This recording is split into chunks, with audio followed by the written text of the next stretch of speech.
Hey, sports fans, welcome to the Greg Medford Show. I'm your host, Greg Medford. Now, we're not at the factory today. We're out here in Atlanta, Georgia at the Blade Show, 2023 Atlanta Blade Show.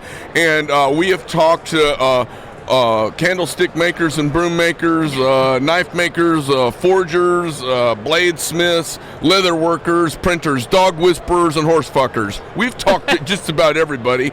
Now, we're going to jump in and we're going to talk to one of our friends who's in the cutlery business with us, Coco from EKnives. How you doing? I'm good. How are you? I'm awesome. I saw a little picture of you recently. Looks like you've been doing some squats, some hip thrusts. I don't like hearing a little picture.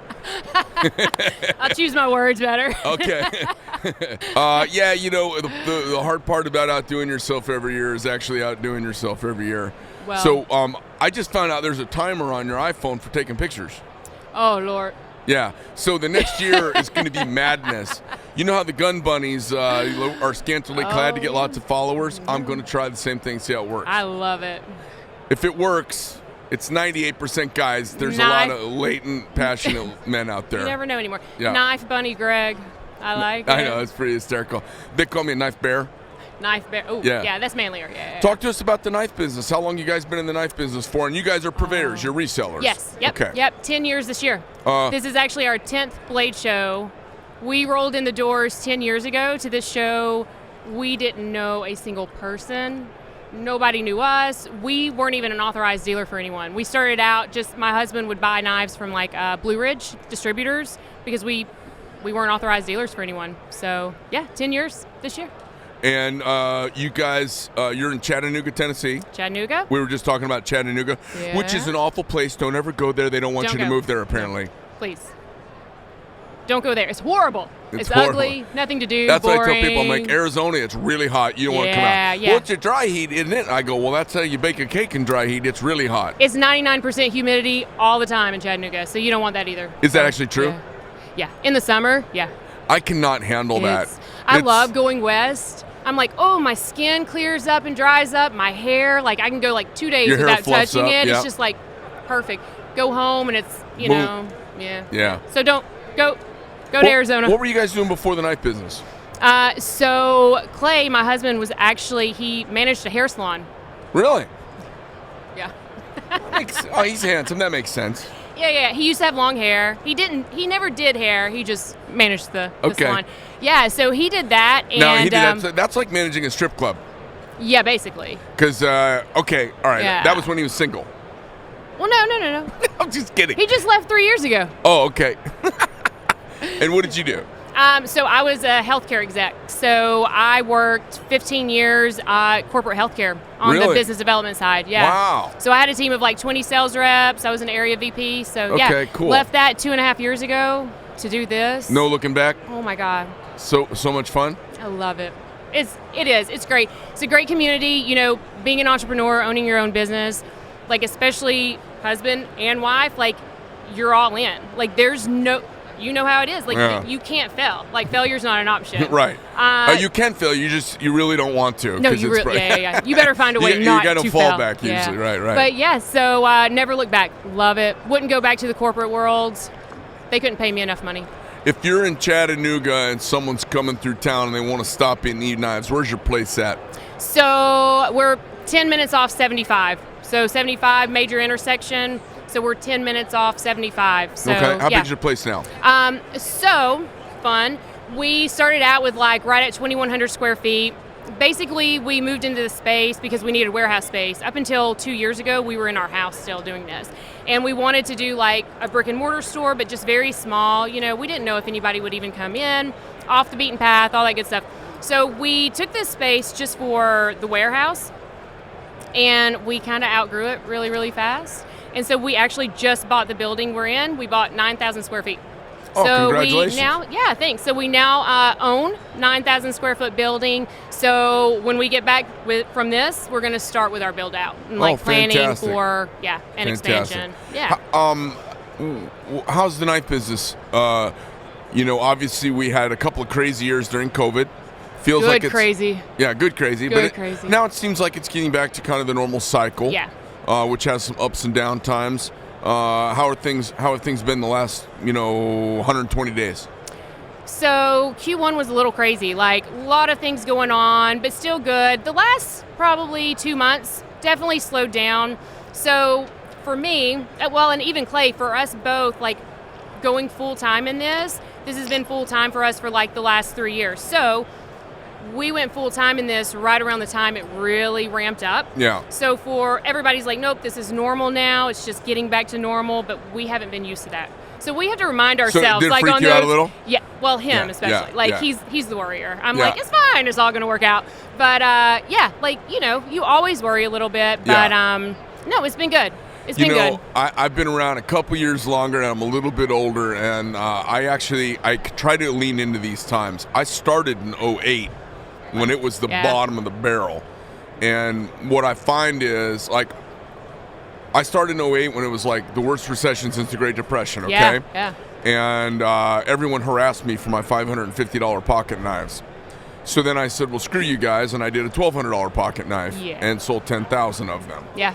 During the worst recession since the Great Depression. Yep. So the lesson to me was make cool shit. People are going to buy it. Give them great service. They'll keep coming back. Yep. So I think these times, interestingly, they're going to cull the dummies. They cull the bad customer service. They make companies that are dysfunctional either get functional or get out of the way. Yeah. So I think they're kind of good times. I like them as a capitalist. I'm with you. Yeah. And like try to find the positive in it. And we know like we're big on customer service, just the little touches. Like we're still a small business and we really try to remind our customers of that. We're like, we'll be good. We know we're going to be fine. Yeah, good. Do you see any trends kind of emerging? Do you see any things on the knife horizon that as a purveyor retailer you might see differently than me? What do you see out there? Honestly, we were talking about this the other day. You just never know anymore. Like things that come in that we think are going to like sell out, people are going to love. It's like, no, it seems like, and I haven't done this very long, but it just seems like the trends are changing so fast. And I feel like people are going maybe like a little more simple. I don't know. I don't know. I haven't done this long enough to really see those trends, but I know that change is constant in this industry, and you better keep up with the change. It's a fashion business. It is. I tell people all the time, I'm in the jewelry business more than I am in the knife business. Pocket jewelry. And they say, well, what do you mean? I go, well, nobody needs a multi-$100 pocket knife. Yeah. It's really about want, and it's kind of status where you're showing either your success or your taste or your judgment. Tell me about some of the brands that are the hottest right now for you. So Medford, obviously. Well, you don't have to say that just because I'm here. But we it's really? True. Yeah. Oh yeah. Really? Seriously, yeah. Okay, cool. Anytime we get things in, like they move pretty fast. Okay, good. For sure. Microtech, so we sell a lot of Microtech. Yep. Hinder, Chris Reeve knives, we can't keep those on the shelf. Going back to that's why I say going back to that simple, just like something everyday carry, you put in your pocket, you can use it. They sell. We can't keep them on the shelf. Yeah. Yeah. Let's see, who else? We sell Benchmade, Bastinelli. We really focus on American brands. However, we do work with makers who are producing overseas. Okay. Yeah. So we work specifically with those makers who are producing overseas, but we don't do much directly with non-American brands right now. Okay. All right. Yeah. How do you see that market? I would call it there's like a middle ground. There's the guys who kind of draw pictures of knives and have them made by the Chinese. Mm-hmm. And then there's those of us who draw pictures and we make them.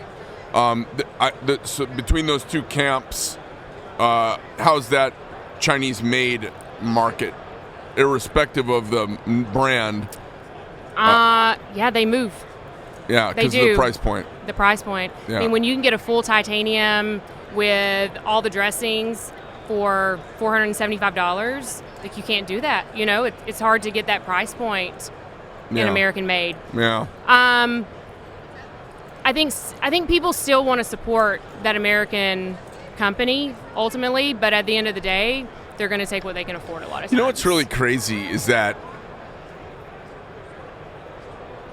Chinese knives used to be $30, and now we're talking about $450, $475. And what's funny to me is that's starting to get you in, because it used to be 10 to 1. If it was a $500 American knife, it would be $50 to get out of China. Yeah. Now it's $650, $450. Yeah. It's pretty interesting. Yeah. So either somebody's getting greedy or their costs have gone up like crazy. Yeah. Yeah, I've heard there's big problems in China that they're keeping off the newspapers, but I think the administration over there has got big problems. Oh, yeah. And they're just trying to hold it all together as long as they can. My guess is when they can't hold it together anymore, they're going to whoop up a war, because that's how they gin up support. Yeah. Yeah. I feel like that's where we're headed anyway. So yeah. Yeah. Well, if that happens, I'm on a fucking American-made island, so I feel pretty good about it. Everybody's getting stuff made in China's fuck. Yeah, I know. I'm scared. And you got any advice for first-time knife buyers when you're talking to them? You got any advice on what they should be thinking about or looking at when they come in and say, "Hey, what kind of knife you think I ought to get?"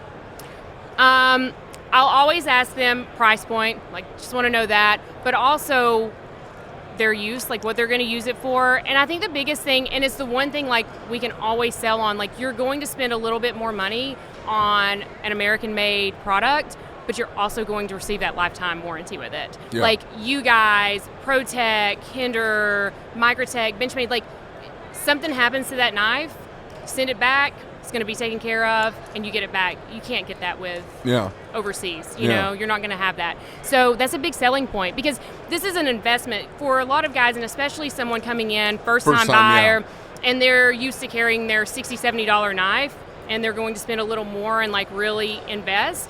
And like, this is a knife you're going to be able to carry and use forever, where the tip breaks off of this one because it's crap still. Like, you're going to pay for quality, but you're going to be able to use it for a lifetime. Yeah. And I mean, that's a big selling point, I think. Yeah, and I've had a few broken tips over the years, and guys send them in, and we just put a new blade on them and get them down the road, you know?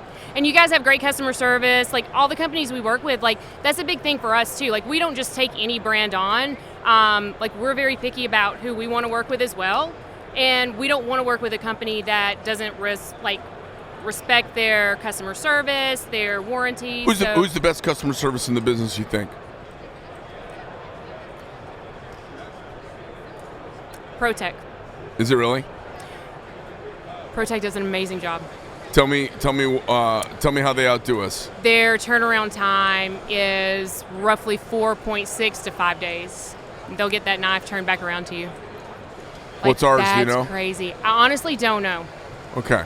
Now, I do know, but with that said, we haven't had to send many things back to you guys. But I know anytime we've had to send something back, like, Lindsay takes care of us. It gets turned around. Yeah. But speaking from only my experience, like, ProTech does a really great job with that. Awesome. Yeah. And who's second? You guys. Who's last? I don't know. the non-American made brands that don't have warranty. Look at you. You might run for office before this is over. I'm full of shit, just like they are. Anything else you want to promote before we jump off here? Tell everybody where they can find you guys online. Okay, so EKnives.com. We just launched a new website that we've been working on for the last year. So, that's like a whole job in itself. So we just launched that. So EKnives.com. Social media, we're really active on Instagram. My husband posts videos. We have dogs in the videos. Like, it's authentic, it's family, it's fun. Like, that's what we want to do every day. So E_knives, and I think that's our Facebook as well. So yeah, and then I'm Coco EKnives. Yeah. And you guys are like the non-Korean blonde Chip and Joanna Gaines of the knife world. That's hilarious. Well, I prefer like Barbie and Ken, right? Okay. Yeah. Okay. Yeah. No. Hey, well, listen, thanks for coming on. As always, appreciate your support and partnership with us over the years. Second year in a row, so I appreciate you having us. Awesome. Yep. All right, sports fans, that's the show. Thanks for joining us. It's the Greg Medford Show. You can find us on Spotify, Rumble, iTunes, little bits here and there on YouTube. Appreciate you being here. I'm out. Have a nice day.